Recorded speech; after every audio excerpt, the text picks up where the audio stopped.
बिस्मिल्लाहिर्रहमानिर्रहीम। Chapter number 22 electric field. जी इसमें हम सॉल्व करने की कोशिश करते हैं। सबसे पहले ये फर्स्ट इलेक्ट्रिक फील्ड है mostly directly related to, formula use करेंगे E equal to F over Q. तो हमारे पास एक मेन चार्ज है और एक हम टेस्ट चार्ज है। तो इस मेन चार्ज, ये टेस्ट चार्ज जो है ना, ये मेन चार्ज, ये चेक करेंगे कि ये टेस्ट चार्ज जो मेन चार्ज है टेस्ट चार्ज पे किस वे से फोर्स लगा रहा है। कन्वेंशनली हम ये पॉजिटिव लेते हैं।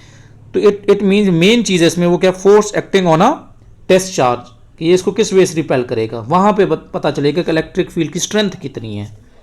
तो ये इसका ऑप्शन क्या बनेगा, डी। नेक्स्ट पे आ जाए। नेक्स्ट है जी second, use in the definition of electric field. Test charge basically है क्या, इसको वन बाय वन देखते हैं। टेस्ट चार्ज का क्या मतलब है। इसमें हो सकता है एक मिनट लिख जाए, है जीरो चार्ज, नो पॉसिबल ही नहीं है, चार्ज नहीं है। अभी हम बता रहे थे ना, ये अगर मेन चार्ज है, ये आपका टेस्ट चार्ज है, स्मॉल पॉजिटिव चार्ज, कन्वेंशनली हम ये लेते हैं। है चार्ज मैग्नीट्यूड 1 कूलम, ये लाजमी नहीं है।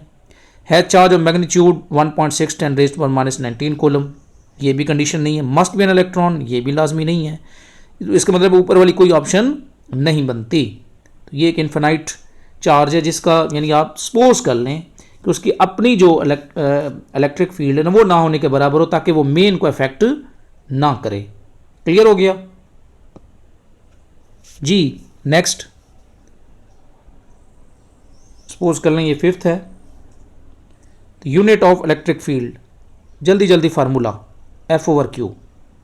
लेकिन यहां तो कहीं भी फोर्स नज़र नहीं आ रही, तो फिर दूसरा फार्मूला बहुत फास्ट टाइम गेनिंग के पॉइंट ऑफ व्यू से जी, वी ओवर डी यहाँ पे नज़र आ रहा है। ई इक्वल टू या तो वोल्टेज वी ओवर वोल्ट पर मीटर होता है, वी की जगह हम पुट कर सकते हैं work done per unit charge, साथ डी आ जाएगा। तो ये बन जाएगा जाउल, और यहाँ पे आ जाएगा कूलम, और यहाँ पे मीटर। तो ये नज़र आ रहा है, ठीक है। लेस देन 1 मिनट सॉल्व करना है। नेक्स्ट उसके बाद है sixth, electric field lines. Electric field lines जो हैं, ट्रेजेक्ट्रीज ऑफ टेस्ट चार्ज, ठीक है, in the direction of form a close loop, cross each other in the region between 2 point charges, और none of the above. Electric field lines close loops बनाती हैं, cross each other in the region between और none of the above, इनमें से ऊपर कोई भी नहीं है जी। तो इसको दोबारा देखें। इलेक्ट्रिक फील्ड लाइंस, वो कहता है कि इन चार में से इलेक्ट्रिक फील्ड लाइंस किस फॉर्म में, किस वे से हम इनको बताएंगे। Cross each other in the region between 2 point charges, ये भी बताया आपको कि ये क्रॉस नहीं कर सकती, ये भी नहीं बनता। फॉर्म क्लोज लूप्स, ठीक है, फॉर्म, इसमें आपको पता है कि एक सोर्स है और एक सिंक है। अगर क्लोज लूप होता तो ये यहाँ से स्टार्ट होती, यहाँ पे जाती नेगेटिव पे और फिर वापस आ जाती। ऐसा तो कोई कंडीशन नहीं है। इसमें एक सोर्स है और एक सिंक है, यानी स्टार्ट हुई हैं पॉजिटिव से और एंड हो गई हैं नेगेटिव पे, ये भी पॉसिबल नहीं है। दूसरा, ये ट्रेजेक्ट्रीज भी नहीं है, कि ऐसा नहीं है कि जैसे जैसे ये जनाब आपने ना शुरू में कोई फोर्स दी और ये आपका टेस्ट चार्ज ऐसे जा रहा है और उन लाइंस उस पाथ को आप बना लेते हैं जैसे प्रोजेक्टाइल में होता है, ऐसा भी पॉसिबल नहीं है। इसका मतलब है इनमें कोई भी ऑप्शन मौजूद नहीं है। अब ये इलेक्ट्रिक फील्ड लाइंस के बारे में ये जो पॉइंट्स हैं, ये सारे आपको 1 बाय 1 याद होने चाहिए। गो कि यहाँ पे एक MCQ गिवन है। क्लियर हो गया। नेक्स्ट पॉइंट जी, उसके बाद ये जहाँ भी डायग्राम और थोड़ा सा लेंथ ही, इसको आप छोड़ दें और मैं यहाँ पे आ रहा हूँ अब 16 पे जी। 16, अब ये इससे भी आपको फार्मूला, डायरेक्ट फार्मूला याद हो, E इक्वल टू के। अब यहाँ Q 1 होगा, नीचे R स्क्वायर है जी। क्वेश्चन क्या है, E 0.2 metre away from the charge, a point with field, और पहले क्या है, isolated point charge particle produce electric field with magnitude E at a 2 metre away from the charge, a point at which field magnitude is E by 4। तो आप formula लिखें, distance के हिसाब से ये 1 ओवर R स्क्वायर है। तो बताएं यहाँ R की वैल्यू E by 4 कितना कम होगी। दोबारा इस बात को समझें कि वो 2 मीटर पे था, 2 मीटर पे था, तो वैल्यू थी ई।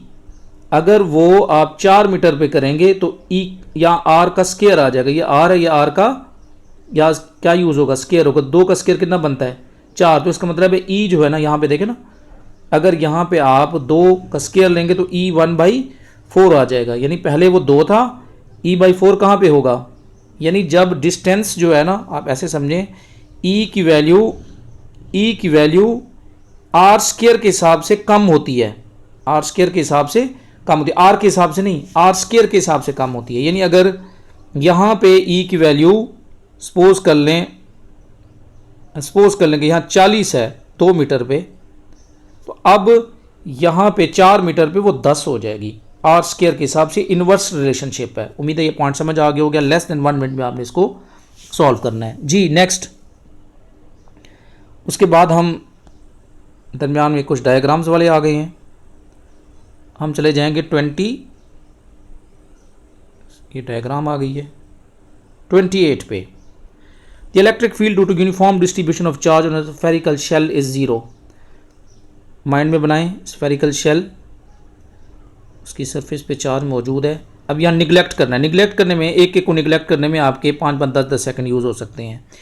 Electric field due to uniform charge is spherical shell is 0 everywhere. नहीं, इलेक्ट्रिक फील्ड बाहर तो हो सकते हैं लेकिन अंदर नहीं है, ये पॉइंट नहीं बनता। नोवेयर, नहीं, मौजूद तो है वो, क्योंकि यहाँ पे पॉजिटिव चार्ज मौजूद है। Only at the centre of the shell, अंदर तो होती नहीं है, तो ये भी कैंसिल हो गया। Only inside the shell, electric field due to uniform distribution charge on spherical shell is 0 only inside the shell, क्योंकि यहाँ भी 0, यहाँ भी 0, यहाँ भी 0, यहाँ भी 0, यहाँ भी 0, सिर्फ सेंटर पे नहीं। तो इसका मतलब है ई यहाँ पे क्या है, 0 है। यही बात उसने यहाँ पे, क्योंकि वो इस कंडीशन के हिसाब से कहाँ पे 0 होगी, तो वो इनसाइड दी शेल, क्योंकि अंदर चार्ज मौजूद नहीं है। बात समझ आ गई। और आउटसाइड दी शेल जो है वो 0 नहीं है, डज नॉट इक्वल टू 0। तो यहाँ पे आपने क्रॉस करके ये बताना है कि ये कंडीशन नहीं हो सकती, जो बच जाएगी वो कंडीशन रहेगी जी। 31 पे आ जाते हैं। डायरेक्शन है, तो डायरेक्शन बनाने का तरीका भी सीख लें जी। 31 में क्या है, 200 न्यूटन कूलम इलेक्ट्रिक फील्ड है, पॉजिटिव एक्स डायरेक्शन में बना लें। फोर्स ऑन द इलेक्ट्रॉन, ये याद रखिएगा, जिस डायरेक्शन में वो होगी उसके अपोजिट होगी। तो पहले तो आप फोर्स मेजर करें, F = QE, ठीक है, पहले तो ये मेजर कर लें आप जी। Q की फॉर्म जो है ना वैल्यू आप पुट करेंगे, Q न्यूटन पर coulomb electric field in the positive x direction, force on the electron in 1.6 10⁻⁻19 multiplied by 200 जी। तो 1.6 को 2 से ज़रब दें, 3.2 और 2 0 से ये ख़त्म कर दें, तो ये आ जाएगा 10⁻17। इन दो में से कोई एक ऑप्शन हो सकती है।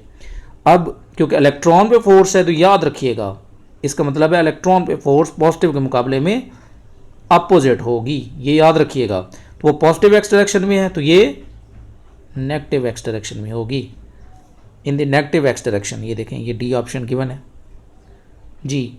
नेक्स्ट, उसके बाद है 32, electron travelling north enter region where electric field is uniform and points north जी। तो पहले तो जैसे बैठे हैं ना, याद नहीं आ रहा, जैसे बैठे हैं सोच के बता दें कि आप बैठे हुए मेरे, अब मैं जैसे बैठा हूँ, इधर ईस्ट है, इधर वेस्ट है, इधर साउथ है और इधर नॉर्थ है। क्लियर हो गया। बाज़ दफ़ा नॉर्थ और साउथ में भूल जाएं तो आप जो आपके नॉर्दर्न एरियाज़ हैं, यानी शुमाली इलाका जात, इधर शुमाल है, ठीक है। तो इस तरह पहले चार्ट बना लें। इलेक्ट्रॉन ट्रैवलिंग नॉर्थ, इलेक्ट्रॉन किधर जा रहा है, नॉर्थ की तरफ। Where electric field uniform and points north, और अगर इलेक्ट्रिक फील्ड भी उधर है तो इसका मतलब ये हुआ इलेक्ट्रिक फील्ड हमेशा उसको रोकने की कोशिश करती है। क्लियर हो गया। इलेक्ट्रिक फील्ड जो है ना वो या तो किसी चीज़ को स्पीड अप करेगी या उसको स्लो डाउन करेगी, वो डायरेक्शन चेंज नहीं करती, वो मैग्नेटिक फील्ड करती है, डिफ्लेक्शन नहीं वो करेगी। तो क्योंकि अगर वो भी उधर है और जो है ना वो इलेक्ट्रॉन भी उस रीजन में आ गए है, तो इसका मतलब वो उसको क्या करेगी, स्लो डाउन करेगी। इस कंसेप्ट को बार बार लिख लें साइड पे जी। 30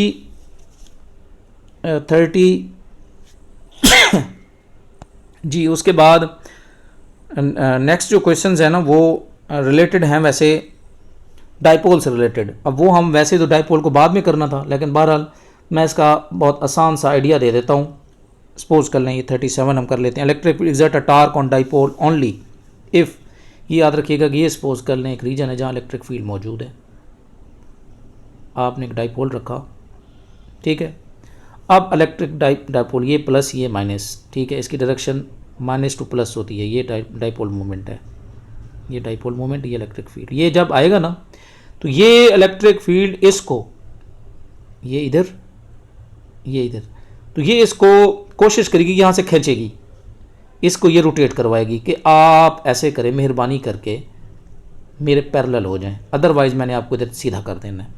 तो इस वे से देखा जाए तो बी टार कब लगेगा, कब ये घूमेगा, जब ये पैरेलल नहीं होगा। Field is not parallel to the dipole moment, ये वाला ऑप्शन देखें ना, यहाँ पैरेलल नहीं है, ये इधर है, ऐसे भी हो सकता है, और ये इधर है, यानी ये ऐसे था और ये इधर था, इसलिए इसको इस पे टार्क लगेगा। जब ये पैरेलल हो जाएगा फिर देयर इज़ नो टार्क। तो ये एक पॉइंट यहाँ से भी आप नोट कर लें। तो उम्मीद है, और इसको भी कोई कंडीशन बनानी पड़ती है, लेस देन 1 मिनट में आपने सॉल्व करना है। तो फार्मूलाज हर चीज़ आपको बिल्कुल क्लियर आनी चाहिए, तब आप चीज़ों को जल्दी सॉल्व कर सकते हैं। उम्मीद है कि ये आपको आइडिया हो जाएगा कि MCQ को विद इन टाइम कैसे सॉल्व करना है। फार्मूलाज चीज़ें क्लियर होनी चाहिए, ठीक हो गया। तो पहले लेक्चर आप सुन लें, उसके बाद ये MCQ मैंने सॉल्व किए हैं, इसमें से कोई और दरमियान में छोटे छोटे MCQ आप खुद भी सॉल्व कर सकते हैं, और इसके अलावा भी हम आपको कुछ और बुक्स भी देंगे ताकि आपकी प्रैक्टिस बेटर वे से हो सके। लेकिन पहली चीज़ लेक्चर है। ओके, अल्लाह हाफिज़।